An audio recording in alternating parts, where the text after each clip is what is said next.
ሃኒባል ንክንደይ ዓመታት እንተትመጸለይ እናበለ ዝጽበዮ ዝነበረ ብዘይፍረ ንዝመኾነ ግዚኡ እናዘከረ ብኻ ኣብ ካልእ ብፍቕሪ የሕልፈዮ እናበለ ብውሽጡ ከይተረድኦ ብስምዒት ኣብ ዓይኑ ንዝነበረ ዳቢስታ ብምስባር ኢሉ ኣብ ኣእዳዉ ጨቢጡ ሓምሸሻ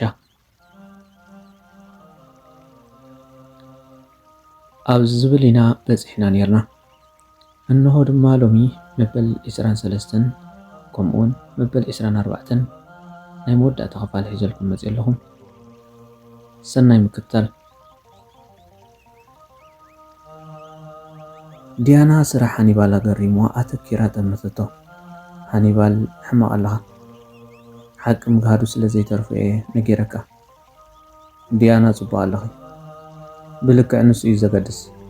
ንዓኺ ክጽበ ወርቂ ግዜ ኣባኺነ እየ። ባባ ግላዝጊ ድማ ዛጓለይ ንዓኻ እምበር ንኻልእ ኣይምነየላኒ ይብሉኒ ስለ ዝነበሩ ኣነ እውን ምስ ረኣኹኺ ኣይጸላቕኹን። ነዚ ሕጂ ትዕልልኒ ዘለኺ ግን ኣቐዲመ ክፈልጦ ነይርኒ ታሪክ ህይወትኪ ውሽጢኺ ግን ዘይተነበ መጽሓፍ እዩ። ምስ ቀንጸልኩኺ ከም ሕሱም ከብደይ በሊዕክኒ። ሎሚ ምሳና ዘየላ ሓፍተይ ኣዘኪርክኒ። ሃኒባል ቂድሚ ካናዳ ምእታዉ ዝፈትዎ ሓፍቱ ስድርኡ ምስ ኣገደድዋ ንመርዓ ተሓኒቓ ስለ ዝመተት ንዓኣ እናዘከረ ዲያና ታሪክ ህይወታ ምስ ዕለለቶ ብደቂቕ እዩ ክርዳእ ክኢሉ። ዲያና ጆኹም ይፍለጥ ካብዚ ናትክ ዘይፍለጥ ታሪክ ሓፍተይ ኣለኒ። ሰኣን ሓደ ቀረብ ኢሉ ዝርዳኣ ሓፂር ስጉምቲ ወሲዳ ነፍሲ ቅትለት ገይራ። ስለዚ ከም ሓዊ ኮይነ ኣብ ጎነ ክህሉ ንባባ ጊላዝከ ከዓ ባዕለይ ክዛረቦም እየ ኩሉ ከረድኦም እየ ኢሉ ንብዓታ እናደረሰ ሓቂፉ ሰዕማ። ዲያና ዘይሓሰበቶ ስምዒት ዝርዳእ ሰብ ረኺባ ንብዓትን ፍሽኽታን ሓወሰቶ። ጉዕዞኦም ድማ ናብ ገዛ ዲያና እንዳ ኣቶ ጊላዝከ ኮነ።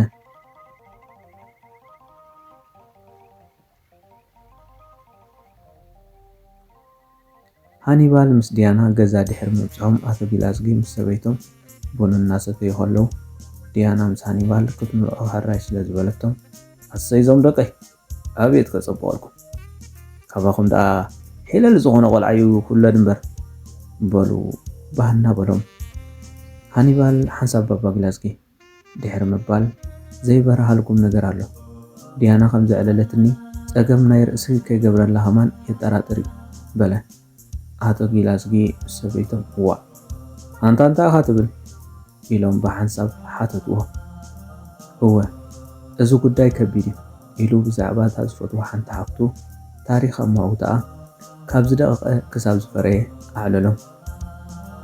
ዲያና እውን ካብኡ ብዘይፍለጥ ታሪክ እዩ ዘለዋ። ስለዚ ብሂወት ከላ ዝርዳኣ ሰብ ትደልላ ኢሉ ንስድራ ምልእቲ ዝናበሎም።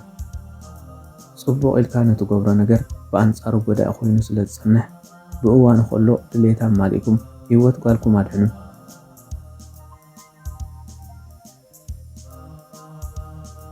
ሰብ ምዘፍቅራን ተፍቅሮን እዩ ዝነብር። ስለዚ ዲያና ጓልኩም እውን ተፍቅሮ ኣለዋ። ንዓይ ከዓ ልባ እምበር ነብሳ ኣይኮነን ዘድልየኒ። ልባ ድማ ባሕሪ ዝበሃል ሰብ ወሲድዎ እዩ። ስለዚ ምስኡ ክተራኽብዋ እየ ዝላብበኩም። ሰብ ብዘይ ፍቕሪ ህይወት የብሉን። ካብ ጽባሕ ከብድን ሕቖን ንኸውን ብንግህኡ ሕውነት እየ ዝመርጽ ይቐኒየለይ ብምባል ዘረብኡ ደምደሞ። ሰኣን ምርድዳእ እዩ ሰብ ዝውዳእ ኢሉ ኣብ ሓፍቱ ዝወረደ ሰኣን ምርድዳእ እዩ ሰብ ዝውዳእ ኢሉ ኣብ ሓፍቱ ንዝወረደ ፀገም ኣብ ዲያና ንኸይድገም ንስድራኣ ተጣበቐላ። ኣቶ ጊላዝጊ ወላ ሓንቲ ቃል እኳ ኣይተዛረቡን። ናይቲ ዝፈትውዎ ጎረቤቶም ሃኒባል ዝለገሰሎም ምኽሪ ከም መርቕዮም ሰትየሞ። ድሕሪዚ ንኹሉ ተቐቢሎም ዲያና ጓለይ ፍታውኪ ክነማልእ ድልዋት ኢና ኢሎም ዕድል ሃብዋ። ዲያና ነዲኣን ነቦኣን ኩቱር ናፍቖት ከም ዝነበራ ሓኒቓ ሰዓመቶም።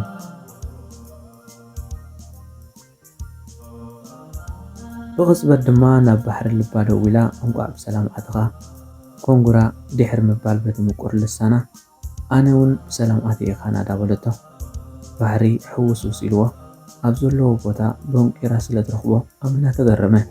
ማዕረ ክንደይ ከም ተፍቅሮን ተገዳስነት ከም ዘለዎ ምስኡን ምስ ነፍሱ ብምንጻር ክንዲ ፍርቃት ዘይኣክል ከም ዝኾነ ተገንዘበ። ተፋላሊና ማለት ጥራይ ዝብል ዲያና ኩሉ ኣብ ዓዲ ዘጋጠማ ወላ እውን እንሲ ካብኡ ከም ዝነበራ ምስልኡ ክትብል ስደት ከም ዝወፀት ኣዕሚቓ ኣዕለለቶ። ባሕሪ ዲያና ፍቕረይ ንሕማቕ ተግባረይ ብፅቡቕ ኣቀራሪብኪ ብሕልናይ ቀፂዕክኒ ኣነ እውን ንዓኺ ንፅህቲ ሰብ ዘይብል በደል በዲለክ እየ። እቲ ፃዕዳ ልብኺ እኳ ክንደየናይ ክሕዘለይ ብሰላም ምእታውኪ ብልቢ እናተሓጐስኩ ንዝበደልኩኺ በደል ይቕሬታ ግበረለይ። ኣነ ሰብ ኣይኮንኩን ሉል መልክዕኺ ዝደወንኩ ሰይጣን እየ ድማ በላ። ዲያና ስለምንታይ ከምኡ ትብል ኣለኻ? ዘይጋገ ሰብ የለን እቲ ካብ ጌቡኡ ዘይእረሚ ሰይጣን። ስለዚ ሕጂ እውን ዳግማይ ተራኺብና ማሕላፍ ፍቕርና ንሕድሶ በለቶ። ባሕሪ ከመይ ኣቢሉ ይኸውን?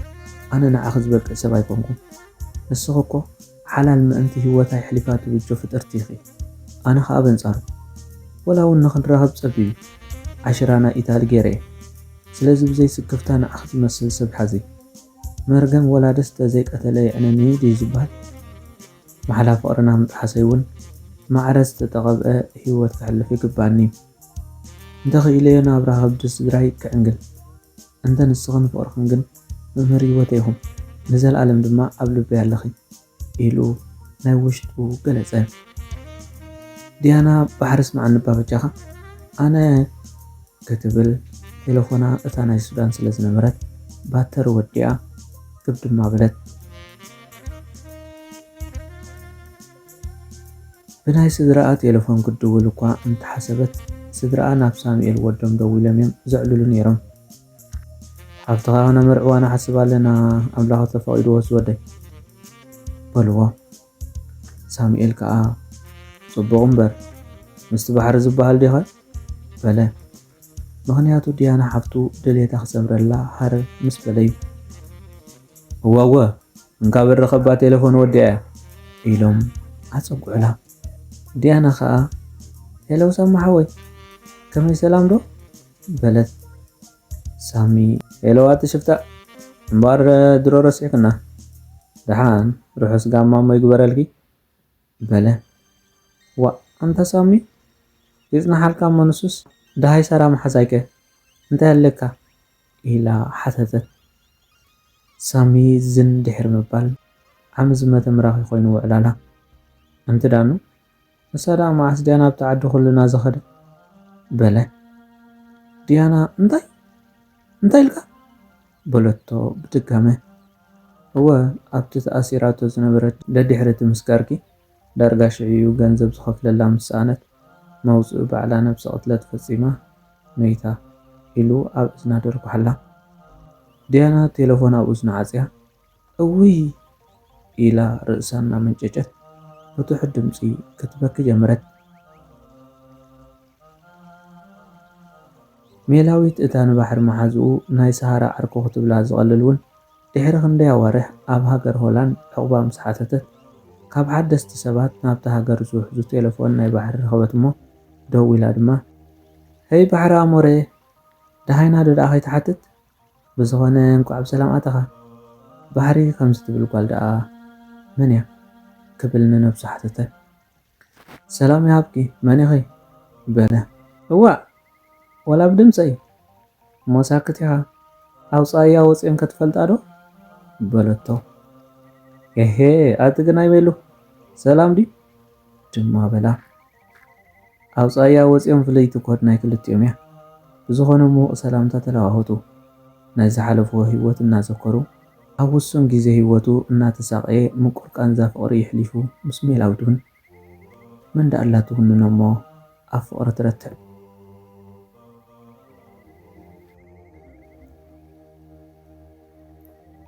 ይቕፅል 24 ክፋል። ሜላዊት ድሕሪ እቲ ዝሓለፈ ህይወት ሰሃራን ልብያን ጽቡቕ ገይሮም ምስ ዕለሉ ኣብ ርእሳ ዝወጠነቱ ሓሳብ እንተነይሩ ንባሕሪ ናብ ሕቑፋኣ ምጥራፍ ጥራዩ። ብዕላል ዕላል ህይወት ባሕሪ ምስ ተላዕለ ባሕሪ ኣሰራ ፃብዕቲ ስለ ዝገበረ ዝሕግዞ ሰብ ተስፋ ዘስንቆ ሰብ ዝደልየሉ እዋን እዩ ዝነበረ። ሜላዊት ግን ሓቀኛ ፍቕሪ ስለ ዘይነበራ ምስ ባሕሪ ፀገማቱ ምስ ሰምዐት ካልእ ወዲ ኣዳም ከተናዲ የማን ፀጋም ክትብል እያ ዝመረፀት። እምበርከስ ሜላዊት ነፍሲ ወከፍ ወዲ ከም ካምቻ ክቕየር ኣለዎ ባህሊት እያ። ንባሕሪ ግን ፍቕሩ ፀጊባ ዒፊልዎ ዘይኮነስ ብዘጓነፎ ፀገምያ ንዓመታት ክትፅበዮ ስለ ዘይትኽእል እናደለየቶ ብእዋኑ ምህዳም መሪፃ። ድሕሪ እታ ምሸት ኩሉ ፀገሙ ኣብ ኢታሊ ዘጋጠሞ ዘዕለላ ድማ ጠቕሊላ ኣይደወለትሉን። ብጅቡኡን መልክዑን ዓይና ዘዕግብ ወዲ ንምርካብ ድማ ሓሶ መባልያ ተዋፊራ። ዲያና ከዓ ሓዘን ናይ መሓዛ ኣሳራ ዓፅያ ከም ቀደማ ናብ ባሕሪ ደወለት። ንቡር ሰላምታ ምስ ተለዋወጡ እንታይ ዳ ጠፊእኪ በላ እሞ ዲያና ድማ መጥፊኣ ጉዳይ ነጌራ ናብቲ ቴሌፎን ዘቋረፅዎ ዕላልያ ዝኣተወት። ቀፂላ ድማ ባተር እንድያ ወዲኣትኒ ቴሌፎነይ እንታይ ወሪዱ ዓፅያትኒ ዶ ኢልካ ብዝኾነ ኣብ ምንታይ ወዲእኻ ኣለኻ በለቶ። ባሕሪ ካልኣይ ግዜ ዝብድላ ዘሎ እዩ መሲልዎ ሕራይ እንተይልዋ ዳና ዓይነይ እንታይ ክውድእ ድማ በላ። ኣብቲ ዝነበሮ ክፍሊ ኮይና ንብዓታ ፀረር እናበለት መርዓዊ ከይሓዝክን ብመርዓት ትቆፅራ ኮይኑዋ። ኣንታ ባሕሪ ልበይ ብዘይካኻ ህይወት ከም ዘይብለይ እናፈለጥካ ንኩሉ ሕሉፍ ገዲፍካ ብጃኻ ትፅብኹ ዓመታት ረአ። ህይወት መቐረት የብላን ብዘይካኻ ንዓይ። ኣብዚ ነበርካ ንበር ንስኻ ምዃንኳ እዩ ዘገድሰኒ። ባሕሪ እሞ ከምቢል ይኸውን መሊስክ ንዓይ ክትፅበይ ዕድመ ክውዳእ በላ። ምሳኻ ተራኺበ ንዘሕልፈን መዓልታት ክንዲ ሙሉእ ዕድመ እዩ ንዓይ። ኢንተርቪው እንተዘይ ጌርካ ሰበይተይ ካናዳ ኣለትኒ ኢልካ ምልአዮ ከምኡ ጌርና ጥርናፈ ክንገብርና በለቶ። ባሕሪ ኣብቲ ሽዕ ግዜ ካልኣይ ወርሑ እዩ ሒዙ ነበረ። ኢንተርቪው ድማ ፀኒሑ ከም ዝገብር እዩ ተሓቢርዎ ነይሩ። ነዚ ናይ ዲያና ዓርኩ ዝበለቶ ሓሳብ ድማ ሓንሳብ ዝንድሕር ምባል እሙን ሰብ ክኾነላ ምስ ሕልንኡ ቃል ኣተወ። ብሓጎስ ከዓ ነቲ ዝበለቶ ተቐበሎ። ዲያና ከዓ ገፅ ንገፅ ከይተራኸቡ ሕራይ ምስ በላ ዝረኸበቶ ኮይኑ እዩ ዝተሰምዓ። ከም ፅንዓታን ግርህነት ልባን ድማ ኣምላኽ ኣይተጋደፋን። ድሕሪ ዛንታ ኩሉ ሓሊፉ እዚ ኩሉ ሰዓብ በጉተቶ ድሕሪ 6 ወርሒ ሰብኣየ ኢላ ብፕሮሰስ ንካናዳ ምስ ኣሳለጠትሉ ምስ ሃኒባል ንዝተሓሰበ መርዓ ብሓጎስን ደስታን ምስተይ በኹራ ኣፍቃሪኣ ባሕሪ ኣብ ካናዳ ብክብ ዝበለ እፎይታ ዝዓሰሎ መርዖም ተፀንበለ። ማሕላ ፍቕሪ እምነቶም ዳግማይ ብቃል ኪዳን ኣብ ቅድሚ ቤት ኣምላኽ በቶም ኣገልገልቲ ናይቲ ቅዱስ ቤት ዝኾኑ ሰባት ተዓጂቦም ናይ ክልቲኦም ምእዳው ኣብታ ናይ መንገዲ የማን እትመርሕ መጽሓፍ ቅዱስ ብምምሓል ማሕላ ፍቕሮም ሓድስዎ። ኣቶ ጊላዝጊ ኣቦ ዲያና ድማ ባህጊ ኣበባ ናይ ዲያና ጓሎም ብሓጎስ ብሂወት እንከለዉ ምስ ሰበይቶምን ሙሉእ ስድራ ቤቶምን ርሑስ ጋማ ቃል ኪዳን ኣብርሃምን ሳራን ይግበረልኩም እናበሉ ብደስታ ይሕለፍዎ።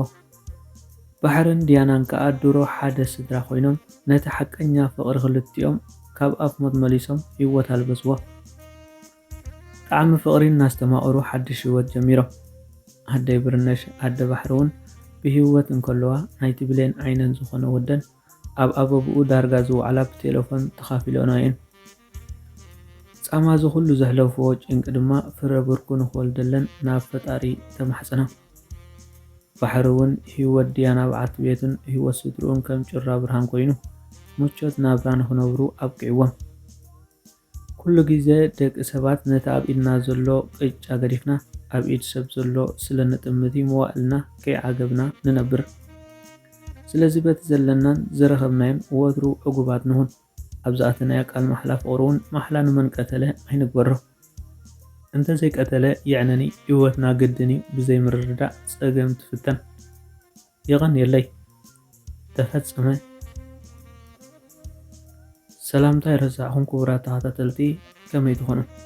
ሕራይ እምበር ልበወለዳዊት ዛንታ ማሕላ ፍቕሪ ኣብዚ ተፈፂማላ። ካልእ ግዜ ብካልእ ልበወለድ ዛንታን ካልእ ፅሑፋት ንባባትን ሒዘልኩም ክሳብ ዝመፅእ ድማ ሰላም።